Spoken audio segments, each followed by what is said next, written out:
आपको एक मरतबा फिर लिए चलते हैं इंटरेक्टिव सेशन की जानिब, जहां पर अब अक़वाम मुत्तहिदा के सेक्रेटरी जनरल एंटोनियो गुतेरेस खिताब कर रहे हैं।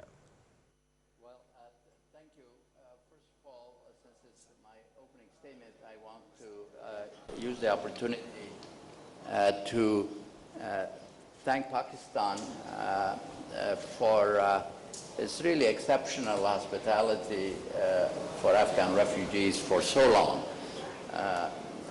I've observed it myself, but I've also heard from many Afghan.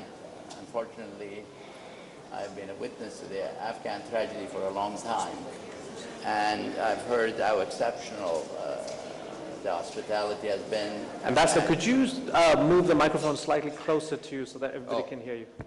Thank you. How's that? Yeah, that seems to be better. So, I even know Afghans who have been educated in Pakistan as refugees who are contributing now to their country. So kudos and thanks to Pakistan. Thank you also for convening this meeting, and thanks for saying that Pakistan is going to be part of the solution. And Pakistan has been helping since I launched this effort on behalf of the United States.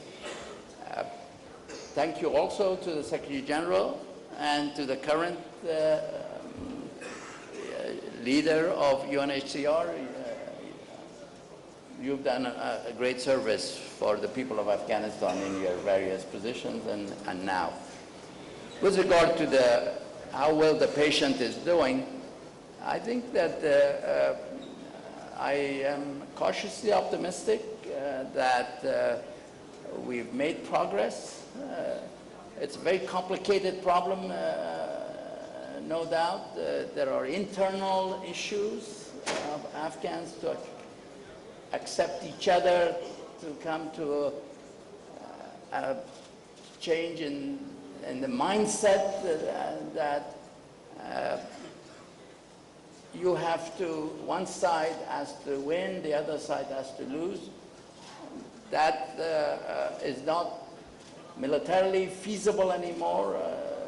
There has to be a political solution, and that means compromises, accommodation of each other.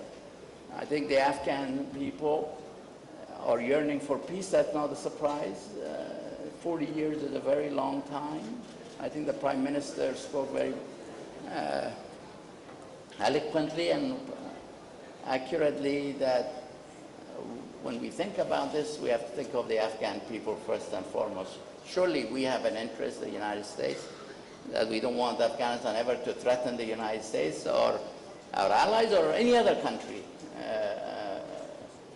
But the suffering has been great.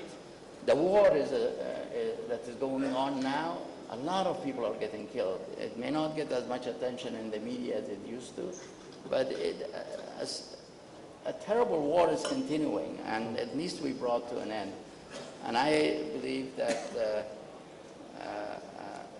we've made progress in the sense that we and the Talibs, as a result of protracted discussion negotiations, are talking about the reduction of violence, about leading to a signing of an agreement between the United States and the Taliban that would open the door to Afghans sitting across the table, one side led by the government of Afghanistan, the other side the Taliban, the UN, I hope, Mr. Secretary General, all of us will be there to help if our help is needed, and that we have commitments from the Talibs on the security issues. We have obviously commitments and agreements with the government of Afghanistan on security issues. Yes, there will be difficulties, as the foreign minister said, there will be challenges. We want to move beyond the blame game, as the foreign minister said, but to problem solve and to do what we can, because outsiders do have a role in Afghanistan. We are there, we have a role, neighbors have a role, they can play a role as a constructive partner, or they can we are spoilers, both, as the Secretary General says, inside and out. And I have to say that, that while the challenges are there, the opportunity is also now there. And I hope that Afghans and the neighbor will rise to the occasion. And we have to cooperate between now and when we get to an agreement among Afghans. But at the same time, I believe, since war is the cause for the refugees, war is the cause for some of the economic problems that Afghanistan has, the suffering of the people, we need to also update our plans for the refugee returns, given the possibilities that are there. We need to also get more engagement between Pakistan and Afghanistan, for not only for peace, so that each territory is not used against the other. After peace, that there are assurances, confidence that each other's territory will not be used against each other, but that as the American agreement with the Taliban can open the doors of inter-Afghan negotiations, that the peace agreement will open the door for much greater Pakistan-Afghanistan cooperation on economic issues, for example, not only on consolidating the peace, but also on economic cooperation. And I also think, over the longer term, the Afghan economic cooperation is less urgent than the peace. The peace is the most urgent. The benefit of peace for the two countries needs to be planned for. And also, the Prime Minister says it, the President of Afghanistan says it, that the ultimate economic solution is regional cooperation on economic issues, on trade, on integration, on development. I think this Afghan-Pakistan cooperation opens the door for that. It can't happen without that. So we need to have a more longer-term cooperation or discussion started now as to how does Pakistan want to relate to Central Asia. Yes, economic cooperation is good, but how? What sort of relations does Pakistan want with the C5, the Central Asian countries? What Afghanistan's relations will be with the Central Asian countries? What the two together will do vis-a-vis the Central Asian countries? It's time for some intellectual thinking of how to operationalize, assuming peace, the potential on the economic front and the potential on the bilateral and on the regional basis. So yes, I am cautiously optimistic, but I'm realistic enough to know that there are lots of challenges ahead, but I believe that maybe better than any time in the last couple of decades, there is an opportunity. And I wonder, Filippo Grandi, the man who has the job that the Secretary General previously had, as he mentioned, in the absence of peace, Ambassador Khalilzad had mentioned also that war is raging and people maybe don't realize just how bad the situation is. Maybe it's not in the media as often as it should be, and that's a fair point. Is the refugee crisis underestimated as well, and the scale of it when it comes to Afghan refugees? Well, I don't know if it is underestimated. Certainly, it is not underestimated here, where Pakistan is now observing the 40th anniversary of a very heavy-duty hospitality. But I wanted to make a comment from another angle. I was listening to the various speakers before me. You know, UNHCR, as the Secretary General knows very well, as everybody knows very well, has really been with the Afghan refugees throughout these 40 years. There's very few other populations with whom we have been so closely associated as an institution. And therefore, I think we know this population well. And if you go back to the history of this long exile, you have two significant moments. One is 1992, after the withdrawal of the Soviet troops from Afghanistan, massive, relatively large return of refugees to Afghanistan was not sustained. Country went into civil war. In fact, I remember as a very young field officer serving in Jalalabad, people were coming in this direction, we had to assist them on the way. That was the early 90s. Then there was the early part of the next decade, 2002, after the Taliban war. I was actually the head of UNHCR in Kabul, and Ambassador Khalilzad was actually the US ambassador then, back then, and we witnessed an amazing return. 3 million people. I remember in Torkham, trucks lining up with people wanting to return to a relatively fragile situation, but in a way voting for their feet in the hope that the country would remain peaceful and they could contribute. After so many years, they had already been 20, 25 years in exile, they could contribute to the rebuilding of their country.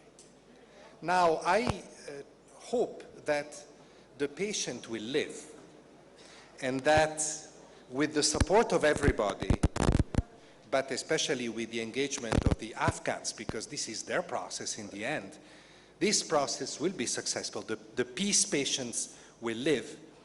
And then this may, once again, trigger a movement of people going back. I do believe that, 2 times, 3 times, people become more cautious, more time goes by, it's more difficult, but I do believe that we may be surprised by, again, another drive to repatriation. But we can't disappoint the Afghans once again. I can't think of any other refugee population in the world, other than perhaps the Palestinians, that have been more betrayed by history than the Afghans. And I think we cannot betray them once again.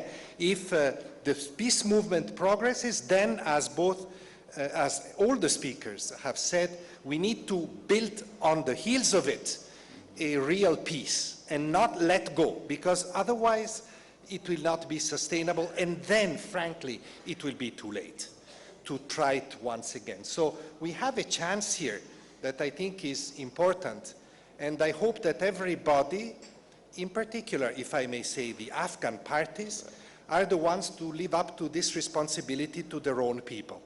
We cannot disappoint them. I want to make just a final comment. And I did mention this briefly in my opening remarks. Meanwhile, of course, because this won't be fast, this will take time, and yesterday I was very happy to hear the foreign minister speak about graduality, because this will have to be a gradual process. Meanwhile, hospitality will continue beyond these 40 years. And there, as I go back and finally answer your question, I think it is fair to say that yes, it has become very difficult to mobilize resources to help Pakistan, but also Iran, the other big host country, to shoulder this responsibility. Most of what is done now for the refugees in these 2 countries, in health, in education, in giving them access to livelihoods, is done by the host countries. Right. The international community, we speak a lot about burden sharing. That burden sharing has become minimal. So, we've been working with both countries on new ways to address these challenges involving development actors. It's very, very complicated, but we have an important discussion with the World Bank here in Pakistan. This needs to continue as we prepare for the most important solution, which is return. So we need to play on both tables at the same time, and we need the support of everybody. Well, thank you, Filippo Grandi. And I wonder, Dr. Sania, Nishtar, to your right, as a special assistant and advisor to the Prime Minister on protection and looking at the situation of Afghan refugees here, you heard from Filippo Grandi, it will take time. We need to play on 2 tables. So you're playing on 1 table here. Is it incumbent on the Pakistani government to even up the hospitality, to make life better for those Afghan refugees within the borders of Pakistan, regardless of what's happening with the peace process in Afghanistan? So I think in terms of the hospitality, and just to quote you, Filippo, you talked about the heavy-duty Pakistan's hospitality. I think we should put things in perspective. And from my personal experiences, I recall this was in the early 90s, and I was a new medical officer working in the largest tertiary care hospital on the closest to the Pak-Afghan border. And I distinctly recall 30% of our patient load used to be Afghans. We never called them refugees. We never put them in waiting lines. We never put them in queues on hospital operation lists. We just treated them as our own. And I think it's important to unpack that word that you said, Filippo, and to understand very clearly that in this country, which had its own political and operational problems with a severe financial crunch, we opened our primary healthcare services, our hospitals, to every Afghan entering the border. And it has been 40 years since. We made access to primary education free for all Afghan children. And if you look back at that time, we're talking about huge millions of Afghan refugees coming through the border. For a country to exhibit that level of generosity is very unprecedented. And it is not just that, we made access in terms of integration into the economy and the ease of doing business pretty straightforward. And if you go to some of our cities where they were passing through and where they integrated, the entire social fabric had changed. And that put enormous pressure on our infrastructure, on our public delivery systems, and the state exhibited enormous generosity, enormous and unparalleled generosity. And it wasn't just the state, it was the people themselves. Because you had to be living in that city to understand the impact on their lives. Because for those poor people, and some of them were poorer than the refugees who were coming in, the cost of rents went up. The transportation fares went up. The labor costs came down, so they were earning less because Afghan refugees would offer themselves for much less. Their business space was crowded out. Their children had less opportunity to go to school. They had to endure much longer waiting lines. And as I said, these were very poor people who opened their houses and their homes, and their hospitality was truly unprecedented. And not even once during the course of those decades did I ever hear any statement that reflected a xenophobic attitude, unfortunately, which was exhibited during recent waves of migration. So I think as a starting point, we should recall, and Secretary General was very generous in acknowledging Pakistan's contributions this morning when he so eloquently spoke. So I think that there's that dimension of hospitality before we talk about now and what we can do that we need to put in perspective. And I was just propelled by your words of, to bring some personal perspectives to the table. What do we do now? And I think that there is also a tremendous opportunity for us to assist, but in a slightly different way, because we're talking about repatriation, we're talking about them going, but there has to be the pull factor there. They have to go back to something that's worthwhile. And I completely hear you, and I completely, because the word of peace is resonating loud. So peace brings investments coupled with the government's ability to accrue benefits equitably will create the job opportunities, and that will make it worthwhile for the Afghans on our side of the border to go back, and that's accepted. But what is it that you can catalyze for the bottom of the pyramid? And that's where the Pakistani experience these days can come into play quite significantly. Because our Prime Minister has a signature initiative called ESAS. ESAS means compassion. And ESAS is a whole-of-government initiative to embed welfare into the mandate of all ministries. It's a social protection initiative. It's got allied livelihoods and jobs creation initiatives for the bottom of the pyramid, to develop human capital, which we know is so fundamentally important for countries to progress in the economies of the future. And over the last 1 year, we've recognized that there are some strategic coordinated approaches that you can adopt to catalyze the economy at the bottom of the pyramid. We're very happy to share those experiences with our colleagues across the border. For example, we've realized that by accelerating and expanding the cash transfer program, you can increase people's purchasing power, and that helps small businesses. For instance, we have come to believe that with some of the experiences that we've had with graduating individuals out of poverty, with some of the randomized controlled trials that we've conducted over the last couple of years, and the evidence that has shaped our policy around the graduation of very poor individuals at the base of the pyramid, we've come to understand how to combine asset transfers with interest-free loans with skill building. And we're in the midst of some massive interventions that we're rolling out. In fact, this Thursday, the Prime Minister is going to a very remote village to inaugurate an asset transfer program, which is built on the evidence from a randomized controlled trial, a very large program that we're upscaling. So these are the two pillars that we think are very catalytic for, for inclusive economic opportunities at the base of the pyramid. There are others that we have deployed at scale. For instance, the combination of financial and digital inclusion and what it does for economies at the base of the pyramid. But then with our own experience, we also understand that this is a very complicated business. It's about connectivity, it's about access to handsets, it's about telecom policy, it's about creative content creation. It's about a whole new paradigm of education.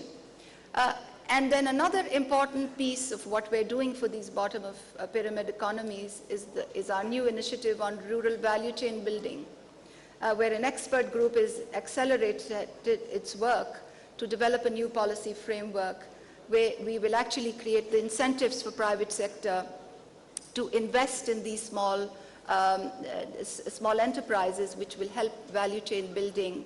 And of course, you layer it up with digital, you layer it up with women interacting with access to handsets, and you layer it up with a handset policy with costs coming down, and there's a whole new opportunity that opens up for the bottom of pyramid. So I just wanted to say that there's innovative, cutting-edge work in a multi-sectoral, coordinated fashion, very much in line with the spirit of the Sustainable Development Goals, very much leveraging the potential and outreach of the private actors that is currently ongoing with various strands and streams. And of course, we have a partners forum where we have all the development partners engage with us to bring to the table where their comparative advantages. And with the leadership of our foreign ministry and the foreign minister, we're very happy to explore how we can technically cascade some of our learnings across the border, because it's fundamental to have the pull there, to have something worthwhile there for these individuals to go back to. Okay, and I guess as we get the initial comments from Harun Shah Khansuri and we open it up to further discussion, let me take that and ask you, sir, as the only representative of the government of Afghanistan on this panel, foreign minister in an acting capacity, what about those pull factors? The long and the short of it being that for Afghan refugees, whether they are in Pakistan or Iran or in Europe or the United States or elsewhere, it is not a country worth going back to yet, peaceful enough, stable enough to go back to yet. There's an argument that, well, the Afghan government needs to get its house in order for people to come back. Do you find that a fair argument? Thank you. First of all, I'd like to if you thank, could, as a grateful nation, thanks to the government of Pakistan for the hospitality in the last 40 years, and also thank the UN agencies for supporting our refugees here.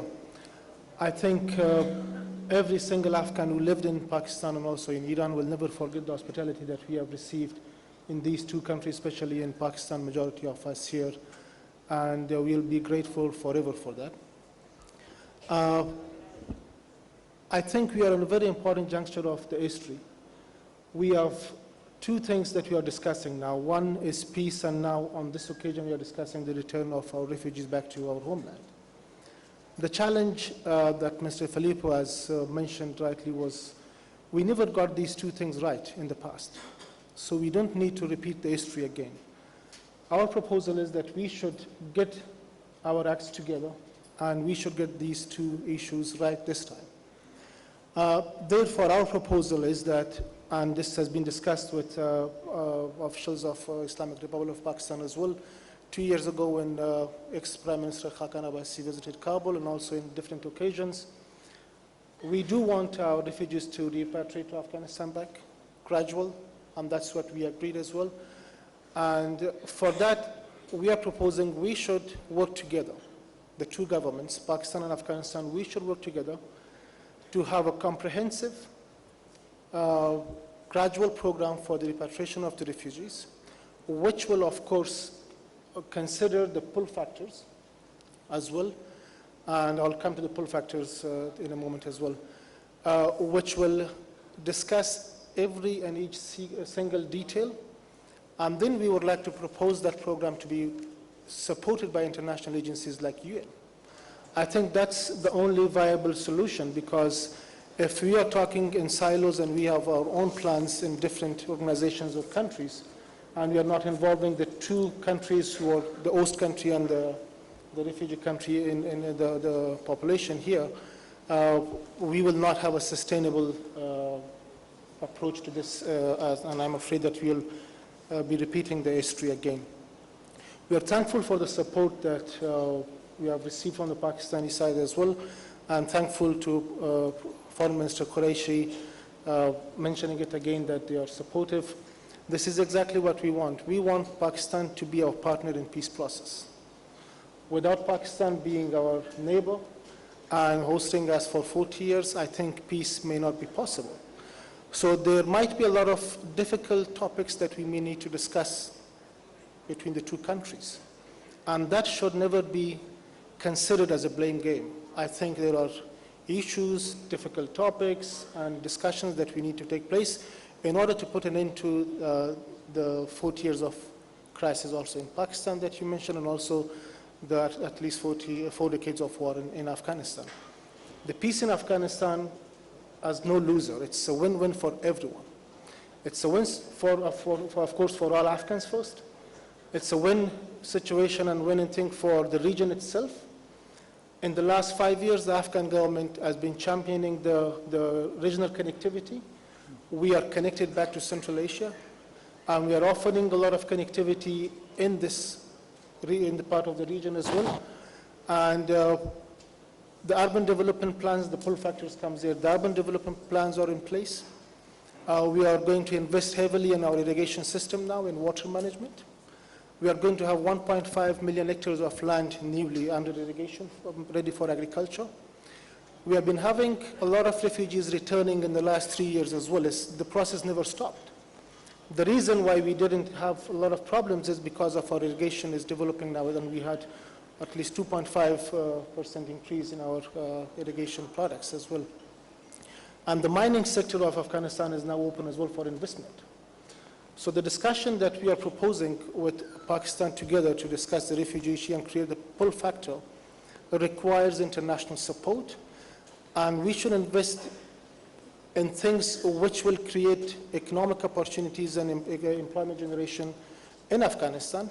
So there is incentives for Afghans to return, and they will have a job. I'll give you just an example. There were Afghan refugees who were in Pakistan, and they were making traditional Afghan shoes here. And we were importing the shoes from Pakistan. They returned in the last 3 years. Now they are producing that in Kabul, and they have a big factory there. So that kind of conditions has to be enabled for them to invest. And we do have proper program for investment as well, for support in irrigation projects and also in mining, and also with UNHCR together on housing schemes for the refugees in Afghanistan.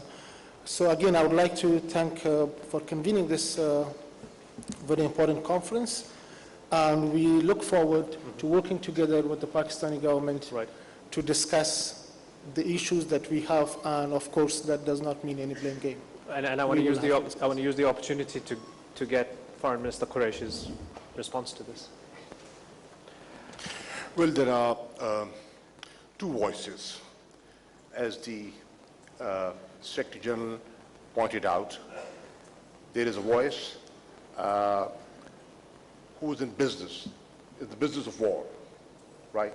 And they have something to gain if the conflict continues. There is a voice that has been enjoying a very exclusive position. And now, with this new arrangement, the approach has to be more inclusive. Who do you want to listen to? The voice of reason. Do we have a choice? My friend is here. Does he have a choice? Do I have a choice? There is no choice but to work together. We have to work in harmony. We have to understand. We have to collectively move forward. We can pick holes. We can point fingers. That will take us nowhere. I think the time has come. And the people of Afghanistan deserve peace, stability, and a bright future. I can assure you, my friend, that Pakistan is ready to partner with you. Pakistan is ready to engage with you. And Pakistan will have a very positive, constructive approach. We do not want to look into the past. Our eyes are set towards the future. So that is why. Thank you for coming to Islamabad. Our hearts are open to you. Our minds are open. We do not sit here with a closed mind. And that is why we have appreciated the role, Zal, you've played. We also recognize how important the role of the United States is. But let me conclude by saying, I think the Afghans, the people of Afghanistan, they're sick of war. They want peace. There could be an element that thinks differently, a minority. But the overwhelming majority of the people of Afghanistan are sick of fighting. They want peace. They want to live in peace as ordinary human beings. It's natural, one. The second point is, I think the international community is fatigued. They're fatigued. They have been doling out money. They have been contributing generously. And at times there are views that the money has not been ideally utilized. And there has been wastage, So we have to once again mobilize and convince the international community, you have gone that far, a little more help.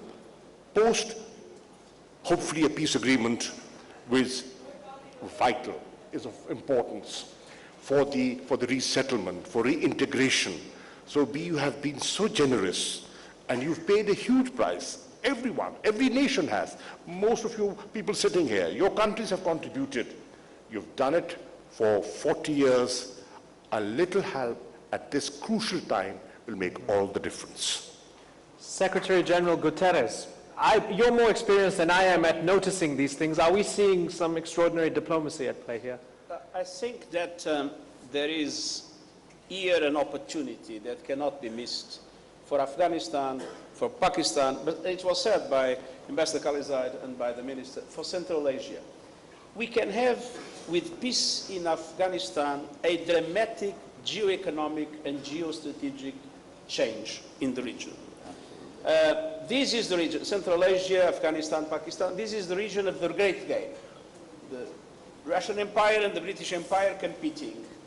And where was the center of that competition? Afghanistan. Then the second Great Game, with the Soviet invasion and the East-West conflict of the time, communist world versus, where was the center of that second Great Game? Afghanistan. Now there is a chance of a third Great Game, but not a game with foreign empires disputing and making victims of the countries of the region, a game that can bring together Central Asia, Afghanistan and Pakistan and create fantastic opportunities. Central Asia countries are landlocked. What is their natural way to the sea? Through Afghanistan and Pakistan. Where did invasions come to Pakistan? Through Afghanistan from Central Asia. This is history.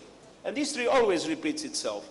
So there is a chance here to create a zone of prosperity and enormous opportunities of development for Central Asia, for Afghanistan, and for Pakistan.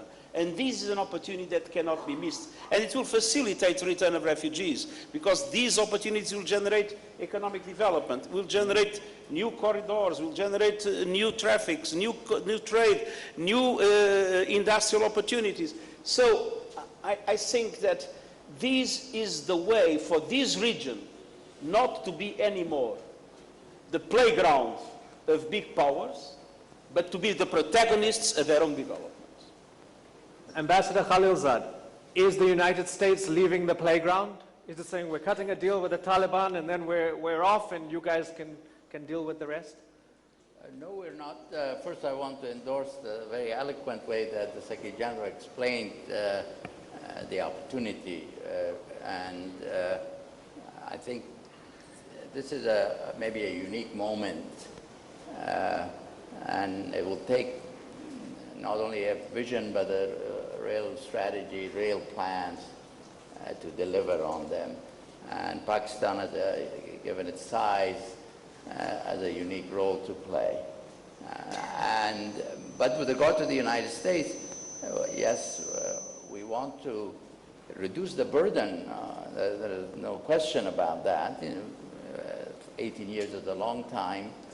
A lot of resources have been spent. Lives have been lost. But we would like to leave a good legacy behind in Afghanistan. That in terms of security, I have already mentioned what we're looking for, but we want to remain very much engaged and support Afghanistan. And I also believe that another opportunity that I did not refer to earlier is that the kind of vision that the Secretary General explains so eloquently also will help our relations with Pakistan. We want to have a much better relationship with Pakistan. With the war ending in Afghanistan, with focus on regional development, economic development, governance, rule of law, human rights, balanced development, our relation with Pakistan also will improve significantly. And I have said that repeatedly to the Secretary, to the Minister and to the Prime Minister and others, that the United States desires a much stronger relationship with Pakistan. And we're partnering for peace in Afghanistan, but we'll partner for economic development. And I'm particularly encouraged that the Prime Minister of Pakistan, the Army Chief, and the President of Afghanistan, they all say essentially the same thing. When you talk to them about regional connectivity, about regional integration, about moving beyond the blame game that has, and distrust and mistrust. There will always be a degree of mistrust, but excessive, that we need to overcome that. And I think we're not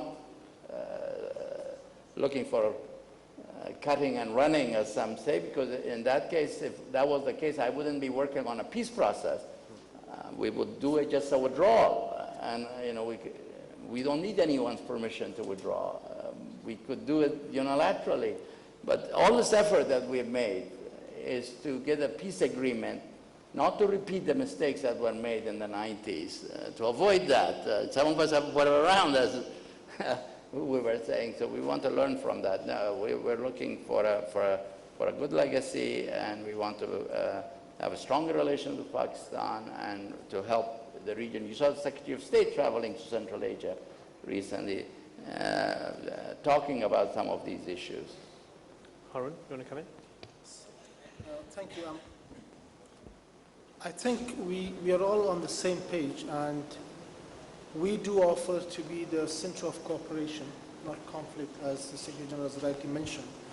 And in the last 5 years, we have taken actions that shows that we want to go through that direction. Our relationship with the Central Asian countries, after 100 years, we are part of the Central Asia again now. And our trade balance with Central Asia has increased 3, 4, 5 folds with Kazakhstan, with Uzbekistan, Tajikistan, Turkmenistan, and others. And that's what we are offering in this occasion as well. We don't want to be a burden, or we don't want to be a aid recipient country anymore. We want to be a responsible partner, and we are asking for partnership in regional economic cooperation. The only solution to all the crises in this region is cooperation, bilateral, regional cooperation, and also economic cooperation. I'm very much optimistic with the environment that is created here, and I hope that these words turn into actions and we see a positive change in this region. Thank you. Filippo Grandi, after everything you've heard here, can Afghan refugees be confident that there's the intention not to betray them by everybody involved right now? I certainly hope so, but of course the proof of this will be in the pudding of all the things that have been said. I was thinking, listening to these very interesting interventions by the ministers, by Secretary General, by Ambassador. You know, of course, one of the most mentioned words this morning in the opening statements was solution, which is positive. It is great. We want to move towards a solution 40 years after the beginning of this problem. But I think that it is important that as we plan for those solutions, in order to avoid them failing very soon afterwards, in order to build that sustainability, we need to be very strategic in how we implement solutions in general. And I would say that the strategy should be to insert the solution to displacement in the broader strategies that have been mentioned. Regional strategies, economic cooperation. This is, of course, after the peace segment is over, because that's the first one that has to deliver. Then once you create that space, you need to build into it in order to avoid the unsustainability. And, you know, on the Afghan side, the minister knows this very well, he mentioned some of it. There are some very important foundations already built. Better institutions, identification of priority areas, tackling the very key land issue, because without that, there will be no return, and making sure that all those that go back are included in national development programs and services. That's the fundamental, these are the fundamental elements of a strategy of integration and of return. And by the way, as you know very well, this needs to apply equally to internally displaced people, of whom there are millions, and to those coming back from the neighboring countries. I would like to only add one other element which is quite interesting, and I did mention it briefly in my opening remarks. Almost, in a low-profile manner, the three main actors in this displacement issue, Afghanistan itself, Pakistan and Iran, have been working on very interesting tracks in recent years. For example, the identification of unregistered Afghans that are present in both Pakistan and Iran in large numbers. These are not classified as refugees, but they're here. And the issuance by Afghanistan of passports to these Afghans. I say this because this, of course, does not apply yet completely to the refugee component, but if the causes of refuge decline, I think it is important to move also to a better regulated regional migration situation. Migration will continue to be indispensable to Afghanistan. Remittances will continue to be important. But it's important that eventually it moves from a protection framework, a refugee framework, to a migration framework. We're not yet there, but there are already the elements, and if we think of strategic directions, this should be one of them. Right, and it brings me to a question for Dr. Sania Nishtar, because as the process of absorbing people, integrating them, making life better for them continues, there are fears from human rights groups and from Afghan refugees who have been interviewed that when you formalize their stay, when you want to identify them and so on, there's this fear that you're going to give me an ID or register me only to force me back. Address that fear for me, because it's something that's brought up periodically by human rights groups, that when you identify formally refugees, one of the side effects of that, or it could be used in order to forcefully push them back home when they don't want to or they feel they're not ready to go back home. Well, I think those fears have to be allayed because we're not living in biblical times. In order to be entitled to any kind of social security benefits or any benefits from the state, or in order to operate in an economy, you need an identity. So if the Pakistani government is bending backwards and stretching its own system to provide that service to the Afghan nationals, which can subsequently be shared back with the sovereign country for them to use, it should only be seen. As easing their constraints. I think we need a dedicated campaign around this. Because I circle back to that, to the same point. Of course, this is about peace and trade and regional trade and integration and the rest of it. But at the end of the day, it is also about people.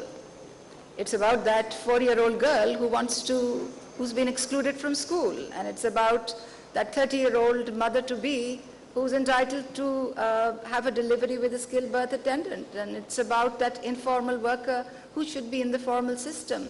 And unless we are going to look at it from a people-centered lens, we are not going to solve the problem. I mean, hearing you all speak reminded me of the Maslow's hierarchy of needs. Yeah.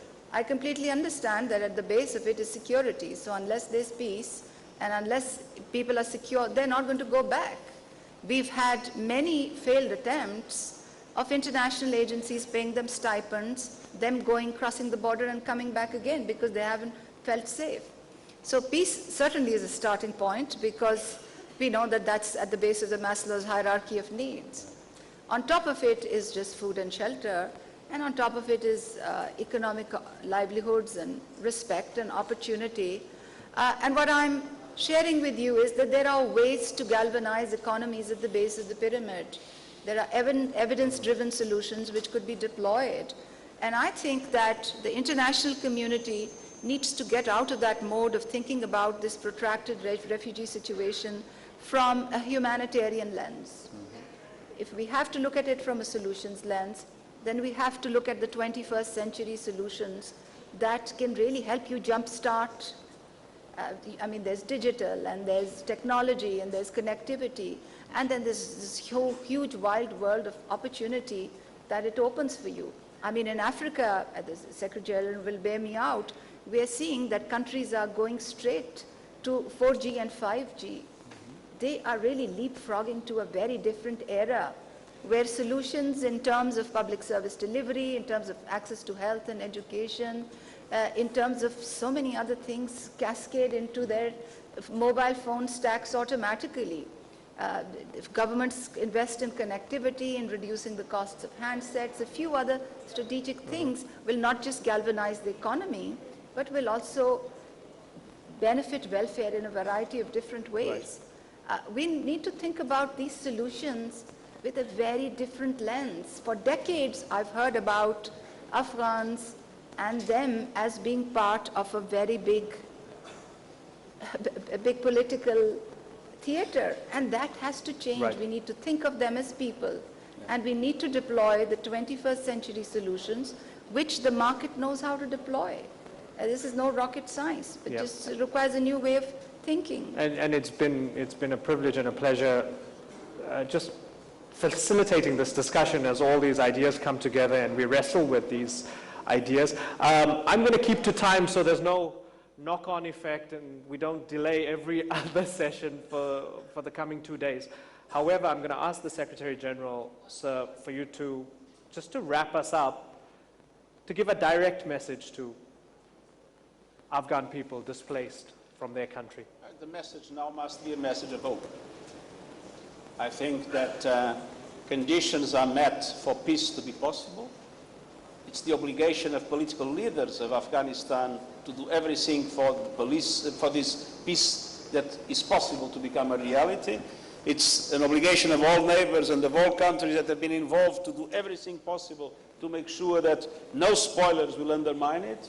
And then, based on peace, to have Afghanistan as the center of a region that is a region that has an enormous potential of economic growth, and then provide for the refugees enormous opportunities, not only to go back, but to go back to a country with a future of peace, prosperity, in the respect of human rights.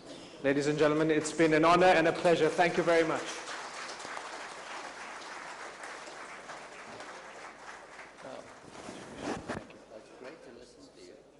मुहाजिरीनों के हवाले से conference Pakistan में अफगान मुहाजिरीन के 40 साल मुकम्मल होने पर conference का इनेकाद किया गया और इस कॉन्फ्रेंस के बाद मुकालमे से मुकर्रीन ने खिताब किया। इंटरेक्टिव सेशन का एहतमाम किया गया था जहां पर सेक्रेटरी जनरल अक़वाम मुत्तहिदा एंटोनियो गुतरेस, वज़ीर ख़ारजा शाह महमूद कुरैशी, अमरीकी नुमाइंदा ख़ुसूसी ज़लमय खलीलज़ाद, वज़ीर आज़म की मुआवने ख़ुसूसी डॉक्टर सानिया निश्तर और UNHCR के सरबराह ने इस मुकालमे में मुकर्रीन ने अपने ख़यालात का इजहार किया और सब ने अफ़गानिस्तान में क़याम अमन के हवाले से अपने ख़यालात का इजहार किया। आलमी बरादरी को किरदार अदा करना चाहिए अफ़गानिस्तान में अमन के क़याम के लिए और अभी तक मुहाजिरीन के हवाले से जो पाकिस्तान ने खिदमात सर अंजाम दी हैं उनको सराहा गया, उनको तस्लीम किया गया अक़वाम मुत्तहिदा की जानिब से, जबकि UNHCR के सरबराह का ये कहना था कि आलमी बरादरी की जानिब से अभी तक जो इमदाद है या फिर जो रवैया है उसमें मज़ीद बेहतरी की गुंजाइश है। पाकिस्तान टेलीविजन न्यूज़ से अब तक के लिए इतना ही। मज़ीद खबरों और तफसीलात के लिए हमारे साथ रहिए।